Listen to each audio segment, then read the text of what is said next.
everyone. Welcome back to our vlog series. I'm Kelly Hilburn, Program Administrator for Better Beginnings, and this is episode 2 of our Better Beginnings vlog. I have with me today Jennifer Douglas. Jennifer is the Assistant Director over Local Leads at the Office of Early Childhood. Jennifer is going to share information with us on the Local Leads program. So whether you're a parent, an early childhood education provider, or someone who's interested in high quality early childhood education in Arkansas, this episode's for you.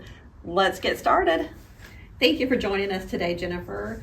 Please share a little bit about yourself and your professional journey. Sure. I'm originally from Southern Missouri.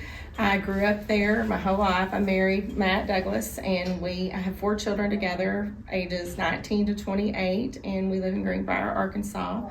I've also been an educator for 31 years. 13 of those years I was a classroom teacher, primarily in early childhood education and gifted education. And 18 of those years I was a building or district administrator in the public school setting.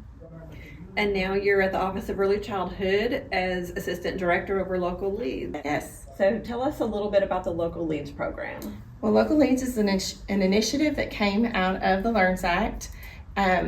It started about a year ago with the announcement of Cohort 1. It's kind of been a phase-in process, and with the announcement of Cohort 3 a few weeks ago, we now have coverage across the state of Arkansas in all 75 counties. There are 26 local lead organizations ranging from educational service cooperatives, local school districts, private nonprofits, Child Care Awares, and even some city government and or Chamber of Commerce organizations.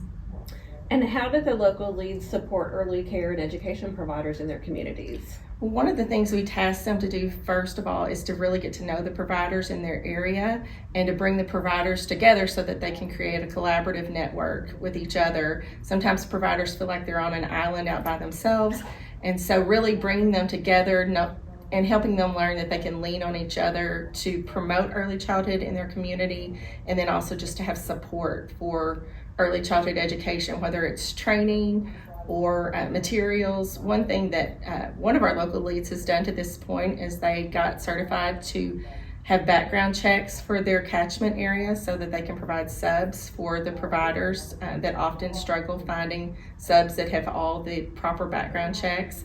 And another local lead, actually based on feedback from their community, hosted a trauma-informed practice training because they had heard from their providers that there was really a struggle, and so they wanted to provide them support in just dealing with day-to-day behaviors in their area.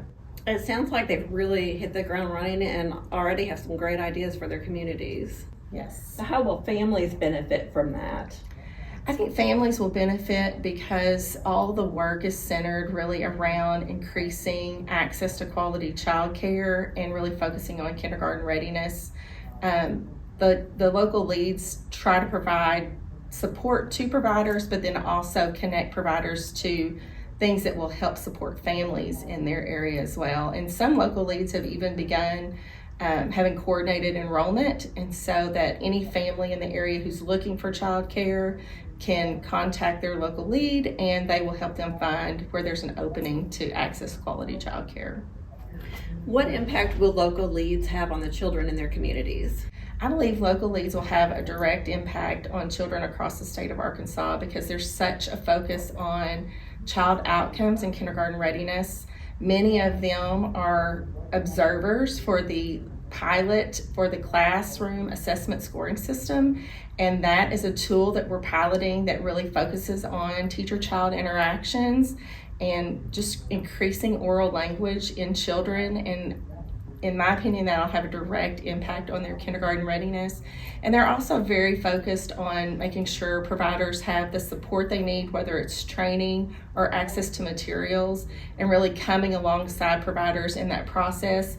And in many cases, even if providers want to increase their Better Beginnings rating, kind of holding their hand through that process and helping them with anything they don't understand.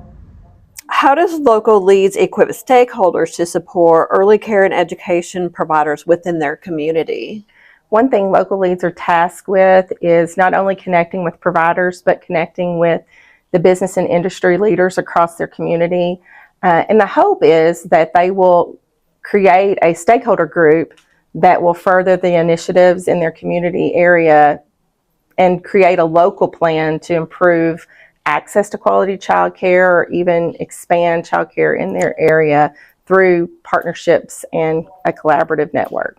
And that's really important because it's important for businesses to understand that if parents have high quality childcare, they're going to be more focused and successful at work. Yes. How can our audience learn more about Local Leads? So to learn more about Local Leads, you can visit our website at the Office of Early Childhood. All 26 Local Lead organizations are listed there with their contact information, and then my contact information is there as well if you have any further questions about Local Leads.